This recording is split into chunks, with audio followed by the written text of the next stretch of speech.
maybe we should have stopped there. Right there. Diaries of a Broken Mind was an awesome documentary. We filmed our footage and we chose what to send in. The editing team were great. Nothing was taken out of context and nothing was dramatized. We even won Best Documentary of the Year in 2014 by Mind, a mental health charity. Diaries. And wow, what an incredible moment that was. To be part of such a big movement to change. Maybe we should have stopped it there. But I was determined to keep the conversation of DID going.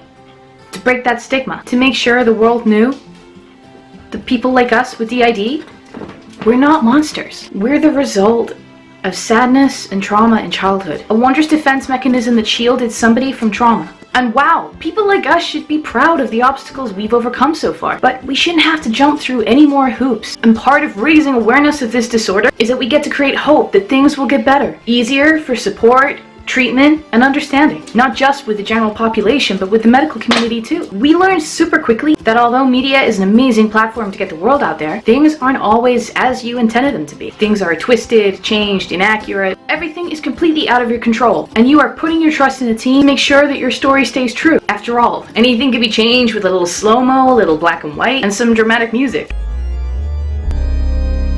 As much as I want us to do a zillion things for media just to get the word out there, I have to weigh up what's better. Being a drop of water in an ocean of bad horror movie plots and celebrity gimmicks, or being able to make our voice louder by reaching more platforms and putting our faith in the hands of somebody else, in the hands of the media, and hoping that it won't become misconstrued. That's been a real tough decision. It's been 5 years since we've been brave enough to talk to the press again. We've had a lot of offers through from all sorts of crazy stuff, from different platforms all around the world, big and small. But not a single one of these guys ever interested me and made me feel that I could trust them. That is, of course, until we met Sunday Night Live. They had done all of their background research. They had read all of our media guidelines readily available on our Tumblr page, and they said that they would adhere to it absolutely no problem. Usually, I would send that page to offers coming in, hey, well, here's some background reading. If you're not up to this, then, we don't want to work with you.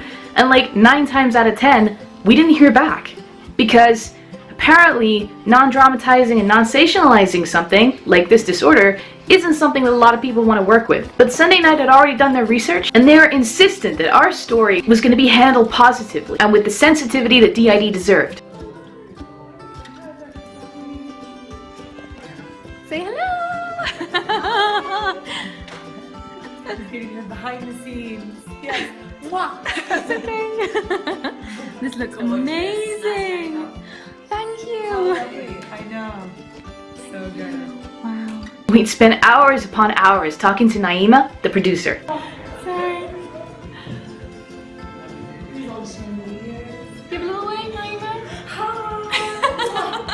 She seemed to really care about us and about the vision that we had. We shared a lot of the same directions for where we wanted this to go. In the sea of opportunities that we've been offered, Channel 7 really stood out to us. They stood out further than anybody else in the crowd. We felt that we could trust them and felt that we could open our doors for them to deliver their promises to us if we let them film with us. That's when we met Naima, Mel, Rob, and Loz. All of them were super friendly, and we felt that we could just drop our guards. Even Ed, who was doubtful that he could talk to anybody at the time, he ended up sharing his thoughts after a no-pressure chat and a bottle of wine later. We're still super proud of him for joining in and giving me the interview that he gave. They did a 2-hour-long interview with Jess, who was always opened up about everything. I'm just arriving at the Celtic Manor for my first day of interviewing. There's loads of excitement around. Jamie, Jake and Ollie are all around. I can feel them all around. They've been around since this morning. Really, really excited. Got our change of clothes in case I need them. I've got butterflies in my stomach. Not really sure what to expect. The Channel 7 team are absolutely amazing. I've never met friendlier people in my life. I'm still very nervous about it, but I'm hoping that everything will be okay and I'll be good enough, hopefully. So yeah, I'm just about to enter the plush Celtic Manor resort, as you can see above. Celtic Manor. And I'll see you guys soon.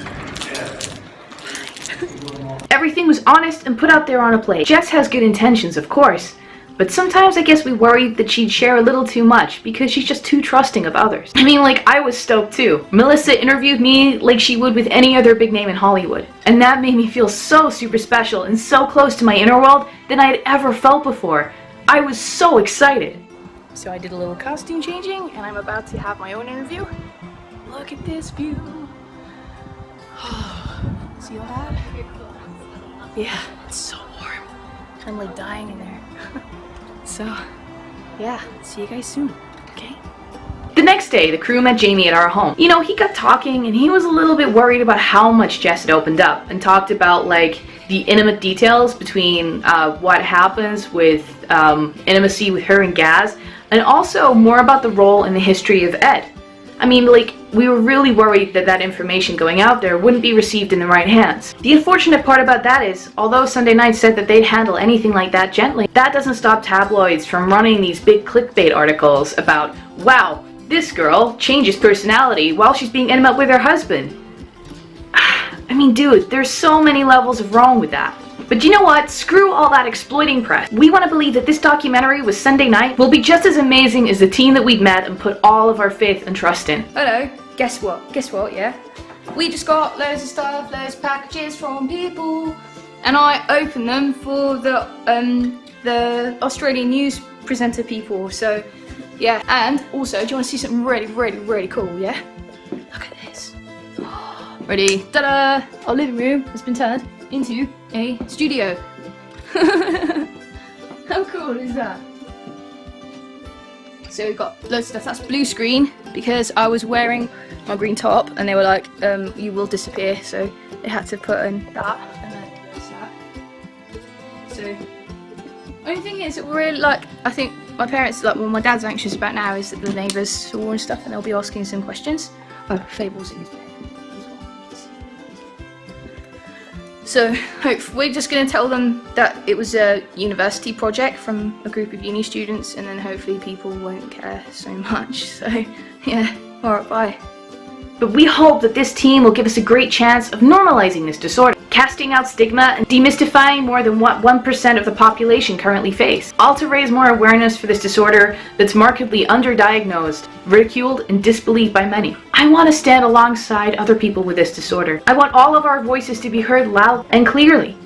And the more interest that we generate, the more research that we can gain. And it's been amazing to see more and more blogs, podcasts, YouTube videos. I am totally beyond proud of people coming forward and being less and less ashamed to talk about this and talk about their journeys with dissociative identity disorder. And again, I want to give a big thanks to Naima, to Melissa Doyle, to Rob, and to Laws for being so generous, understanding, and kind to all of us and giving us a chance to tell our story. So I'm going to cross my fingers real tight that everything's going to go super well and it'll be just like we planned. As much as the guys from the Sunday Night Live crew have been super great, we've worried since about what the press think and what the press say, and certainly about what other people think of us. But I feel like we've done our best to do the right thing, and I only hope the Sunday Night Live will produce an awesome show that we can be proud of for the rest of our lives. But yeah, thanks everybody, and watch this space. See you soon, guys. Bye. Also, one woman, 5 distinct identities. I've got Jamie, Jake, and Ollie all around, so it's busy. A whole family, all living in the same body. I've got 5 people loving me at once, and that is the most beautiful thing. That's on Sunday night after Little Big Shots.